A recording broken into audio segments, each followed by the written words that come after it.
नमस्कार दोस्तों। Real estate का ये वाला डिस्कशन, ये वाला टॉपिक जो मैं अभी बताने वाला हूँ, ये वाला perspective has never be shared by anybody and nobody has ever discuss this. Social media पे हमेशा बहुत चलता है कि बड़े शहरों में घर नहीं खरीद पा रहे, बहुत महंगे हो गए हैं, मिडिल क्लास आउट प्राइस हो गई है, और ये एक बिटरनेस हो चुकी है। हिरन नंदानी जी का भी एक पॉडकास्ट है, वो भी काफ़ी चल रहा है, वो भी काफ़ी बैडली मिसअंडरस्टूड है, उसके बारे में भी बात करूँगा। बाकी कमेंटेटर्स रहते हैं अलग अलग वाले, जो ये इन सब का जो घर नहीं खरीद पा रहे तो इसके आगे आ जाते हैं। तो इस पे जो मैं पर्सपेक्टिव देने चाह रहा हूँ, पहले तो चैनल को लाइक कर लो, सब्सक्राइब कर लो, क्योंकि इस तरह की एजुकेशन, रियल एस्टेट की बातें प्रैक्टिकल वाली कोई नहीं बता रहा। ठीक है, तो I think I am the number one in this aspect. तो प्लीज़ चैनल को लाइक करो, सब्सक्राइब करो। मेंबरशिप लेना चाहते हो तो गोल्ड मेंबरशिप भी ले सकते हैं। तो पर्सपेक्टिव क्या है वो बता रहा हूँ। सी, रियल एस्टेट खरीदी जाती है इनकम से, पैसे से। वाह, क्या ज्ञान दिया है! इनकम हमें भी पता है, पर इनकम से, पैसे से खरीदी जाती। पर पैसा भी दो तरह का होता है। एक पैसा होता है अर्नड पैसा, एक होता है अनअर्नड पैसा। अर्नड पैसा होता है जो आप जाके कमाते हैं, है ना। आप डॉक्टर हैं, आपने पर्ची काटी, ठीक है, या आपको नौकरी लगी है, या कॉर्पोरेट में है, आपने पैसा कमाया, ठीक है, या लोन लिया, लोन भी ईएमआई चुकानी है, तो अर्न इनकम है। हाँ, तो अब पता चला अनअर्न इनकम यानी करप्शन करप्शन करप्शन, यही तो बोला है, करप्शन की वजह से। अरे नहीं यार, वो छोड़ दो, अभी करप्शन को छोड़ दो। करप्शन में भी वो कुछ करता ही होगा, है, ऐसे ही घर में रख नहीं जाता होगा, उसकी बात नहीं करें। अनअर्न इनकम एक और है जिससे मैक्सिमम प्रॉपर्टी ली जा रही है, एंड वो हमेशा ली जा रही थी, एंड हमेशा ली जाएंगी, एंड ये पोर्शन बढ़ गया है पहले से। एंड ये अनअर्न इनकम इसलिए भी है क्योंकि हमारे देश को आज़ाद हुए 80 साल हो गए। देश के 1950 में अनअर्न इनकम कम थी, 1980 में थोड़ी बढ़ी उससे, पर 1990 से कम थी। सन 2000 में, 2020 से कम है, और 2020 में अब सबसे ज़्यादा ये अनअर्न इनकम होता है। कि जैसे कि किसी के दादाजी ने ग्रेटर कैलाश में प्लॉट लिया, तो उनने अर्न इनकम से लिया, अपना कुछ किया होगा आज़ादी के टाइम पे या बाद में करके। उसके बाद जब वो पैसा जो है वो पड़ा रहा प्लॉट, अब वो प्लॉट की वैल्यू बढ़ती गई। तो अगर वो कोई प्लॉट 2 लाख से मान लो 20 करोड़ का हो गया, 2 लाख से 2 करोड़ का हो गया, 20 लाख से 2, डिपेंडिंग ऑन कब लिया गया, क्या लिया गया, तो वो जो इनकम है वो अर्नड नहीं है, वो अनअर्नड है, बट आपकी है, आपके घर वालों की है, आप ही के।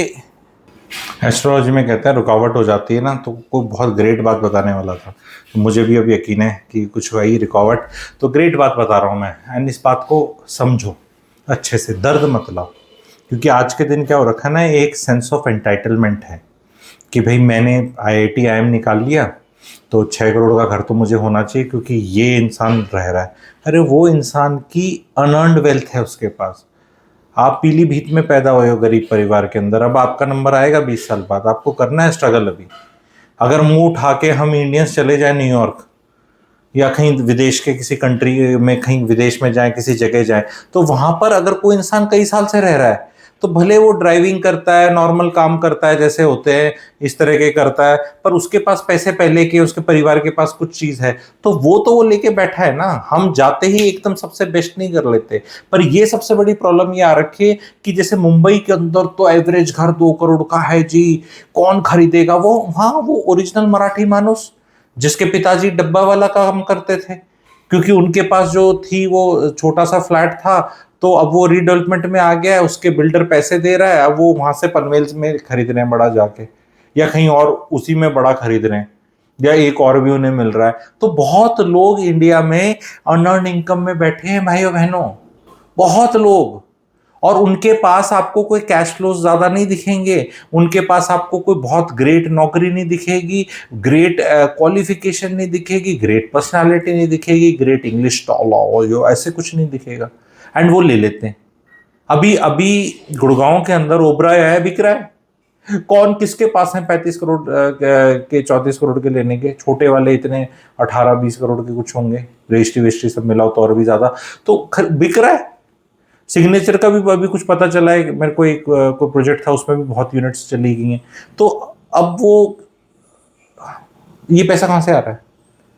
हर बार ये कहना नहीं नहीं पैसा नहीं, वही बता रहा हूं। तो वो हीरानंदानी जी का जो पॉडकास्ट है उसमें हेडलाइन बनाई उस लड़की ने, और वो बहुत जगह गया, और फिर उस पर एक मुंद्रा करके भी एक लड़का है, चश्मे पहनता है, गुड़गांव में ही रहता है शायद से, पॉडकास्ट वगैरह पे कहता है, राशमानी के पॉडकास्ट पे भी उसने थोड़ी भ्रांतियां फैलाई हैं, ठीक है, फर्स्ट नेम याद नहीं आ रहा मेरे को, ठीक है। पर व्हाट आई वांट टू से कि वो उस पॉडकास्ट को दे रहा है। अब तो तुम्हारे इंडस्ट्री के हीरानंदानी भी बोल रहे हैं कि कितने साल में है, मैंने ये नहीं देखा कब।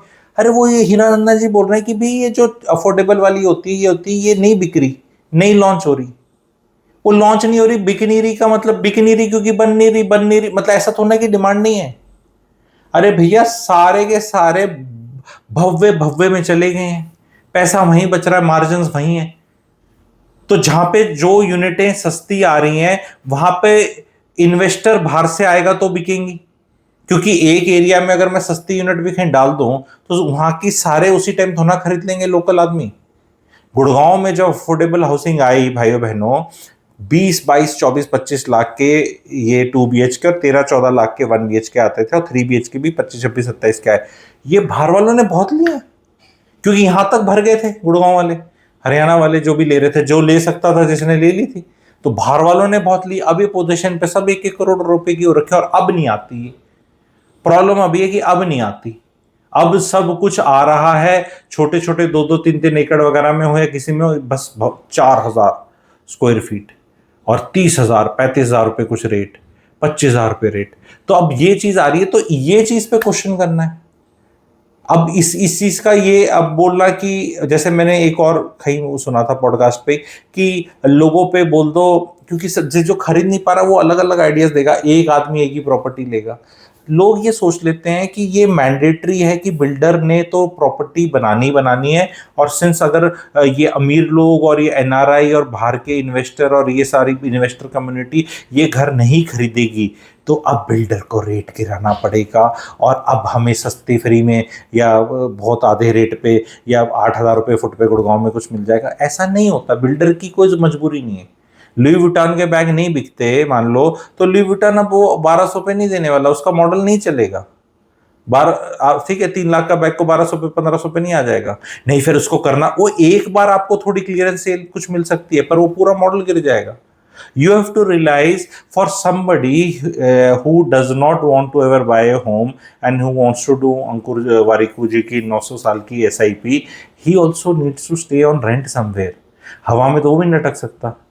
वो घर नहीं खरीद रहा कि वो रेंट दे रहा है, क्योंकि 3% रेंटल यील्ड है, और उससे ज़्यादा को वो म्यूचुअल फंड में डाल रहा है, जहाँ पिछले 5 साल में उसको 2% रिटर्न में नहीं मिले हैं SIP में। 18 साल 19 साल में निफ्टी SIP के रिटर्न्स इतने कम है। SIP के रिटर्न्स मिलते नहीं इसलिए क्योंकि SIP के रिटर्न पहले मिलते थे, वोलेटिलिटी होती थी। जब तुम 30,000 करोड़ रुपए डालोगे तो वो वोलेटिलिटी खत्म कर दी ना तुमने, तो वो कॉस्ट एवरेजिंग हो ही नहीं रही। जब मार्केट ऐसे वाला जाएगा तो वो इतने साल का ही 10% नीचे गया, आपको एवरेज तो मिला ही नहीं, वो वही है।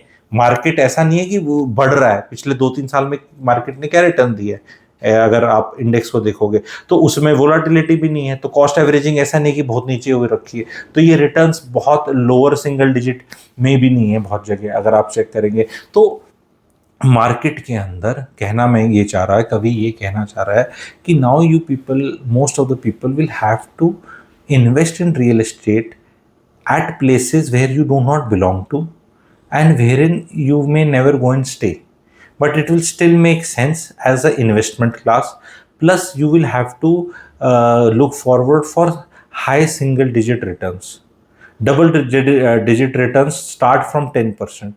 High single digit is, single digit तो 1 से 9 होती है, ठीक है, तो 9 कह सकते हो या 8 या 9 कह सकते हो।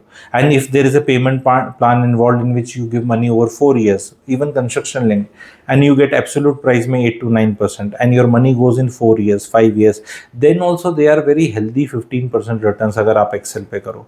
इससे ज़्यादा आपको कहीं और भी नहीं मिलना।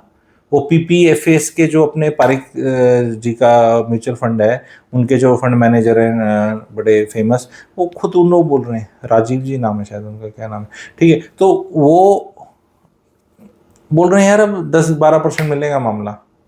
हर जगह मामला 10-12% है, आप ये पकड़ लो वो पकड़ लो ये पकड़ लो वो पकड़ लो।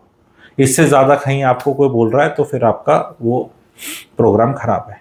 तो आपको ये रिटर्न्स मिलने हैं और कई जगह इससे कम ही मिलने हैं। ये मतलब मैक्सिमम की साइज बोला गया है, ये एवरेज नहीं बोला जा रहा। अगर एवरेज 10 है तो यानी कि कोई कहीं 20 भी मिल रहा होगा, नहीं।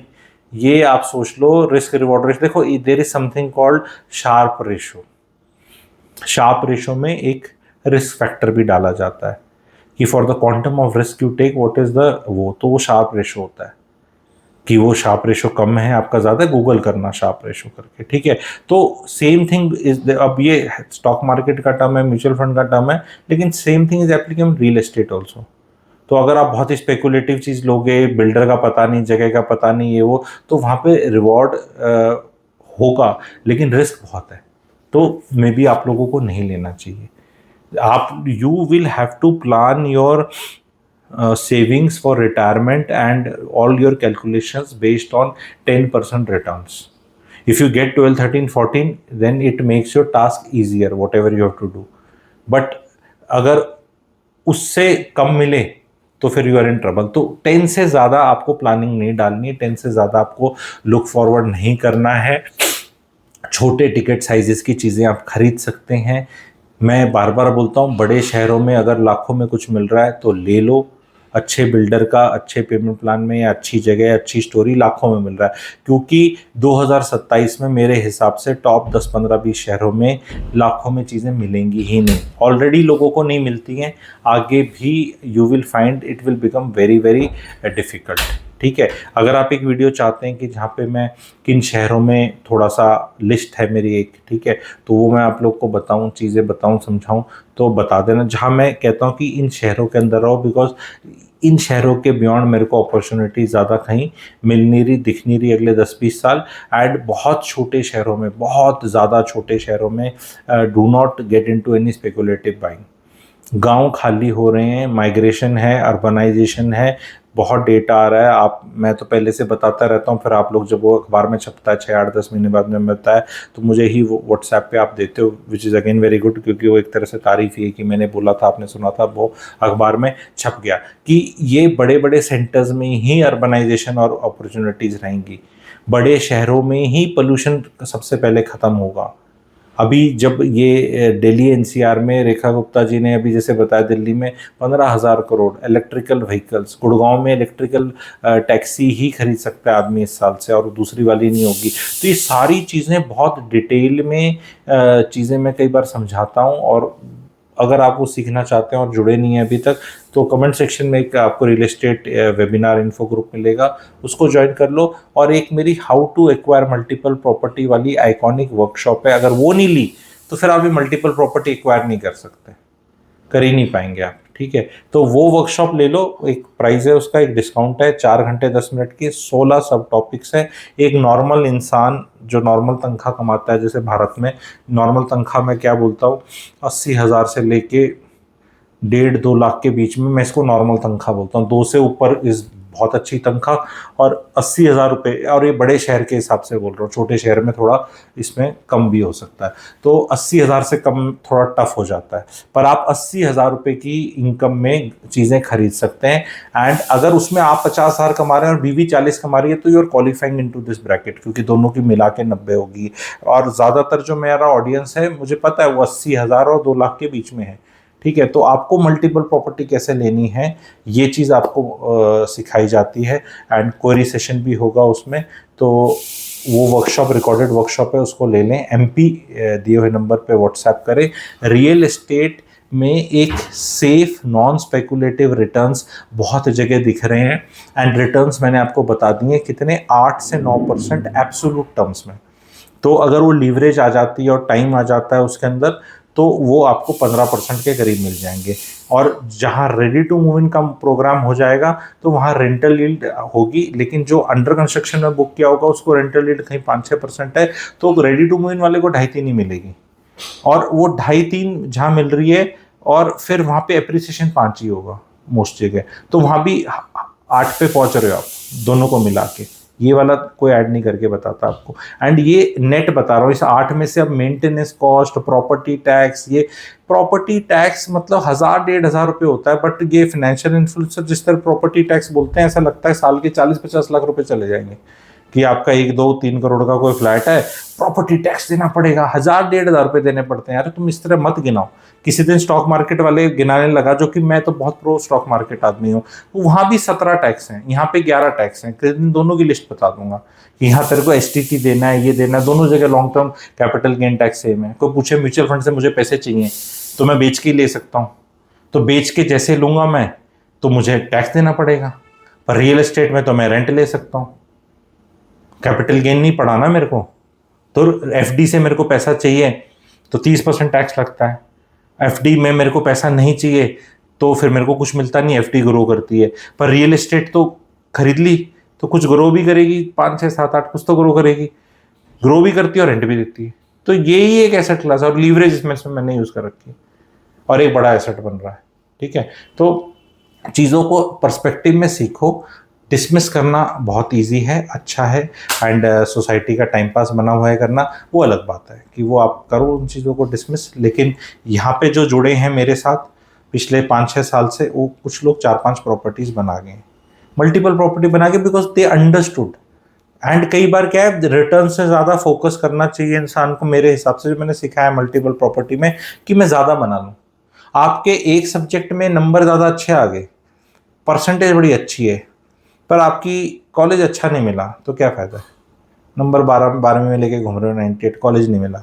अब कॉलेज बहुत अच्छा मिल गया, नौकरी नहीं मिल रही, नौकरी बहुत अच्छी मिल गई, पैसा नहीं बच रहा, पैसा बच रहा है, अब लड़की शादी सही नहीं चल रही। तो लाइफ में कभी कोई एक चीज़ पूरी नहीं है कि एक एक चीज़ से पीछे भागा कि नंबर अच्छे आ गए, नंबर अच्छा आने से कुछ नहीं हो। पर इसका ये मतलब ही नहीं कि नंबर नहीं अच्छे आए तो लड़की अच्छी मिलेगी। ठीक है, ये ऐसा कोई कोरिलेशन नहीं है इसमें। ठीक है, कि अगर absence of something is not guarantee of presence. ठीक है, प्रेजेंस होने पे guarantee of something is again not possible. तो न्यूएंस्ड चीजें हैं, उनको सीखने में टाइम लगता है, समझने में टाइम लगता है। अपने स्मॉल स्मॉल लगाते जाओ, लार्ज लार्ज बनाते जाओ। कोई ऐड थी ऐसी बैग पेपर एक पता नहीं किसकी, तो ये this is how it is, and that is how the journey starts for anybody 25 to 35 40। उसके बाद देन 40 से 50 का फिर अलग सिस्टम हो जाता है कि where you go. Multiple property again doesn't mean कि रॉबर्ट कियोसाकी बोलता है मैं 15,000 खरीद ली, वहाँ लॉ अलग है, अमेरिका अलग है, सारे वो अलग है, हमारे अलग है। बट इसका मतलब नहीं है कि हम यहाँ 5-6 नहीं बना सकते। अगर 15,000 नहीं बना सकते चलो ठीक है, तो इसका मतलब नहीं कि 5-6-7-8-10 तक नहीं बना सकते, यहाँ बना सकते हैं। दैट इज पॉसिबल, एंड उस पर इनकम टैक्स का फायदा रिबेट और मिलता है। बहुत लोगों को यही चीज़ नहीं पता, नहीं न्यू टैक्स रेजिम में तो मिलता नहीं है, उसमें तो 2 लाख था, पिछली वाली में भी, इसमें तो वो, इसमें तभी कह रहे हैं ना, सीखने में एफर्ट लगता है, डिनाइल में कोई एफर्ट नहीं है, ये नहीं हो सकता।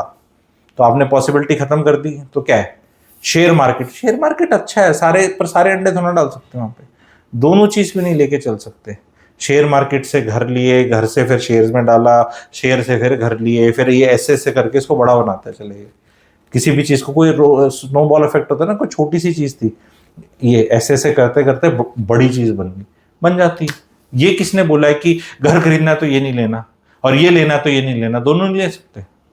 रसगुल्ला और गुलाब जामुन दोनों नहीं खा सकते, नहीं एक ही खाना है, बस एक ही खा सकते, this is the only best. सीख लो आके, दैट इज बेसिक। ये कैसा लगा लाइक करें, एंड गोल्ड मेंबरशिप लेना चाहते हैं गोल्ड मेंबरशिप ले लें, जो मल्टीपल प्रॉपर्टी वर्कशॉप लेना चाहते हैं वो MP व्हाट्सएप करते हैं। Thank you very much.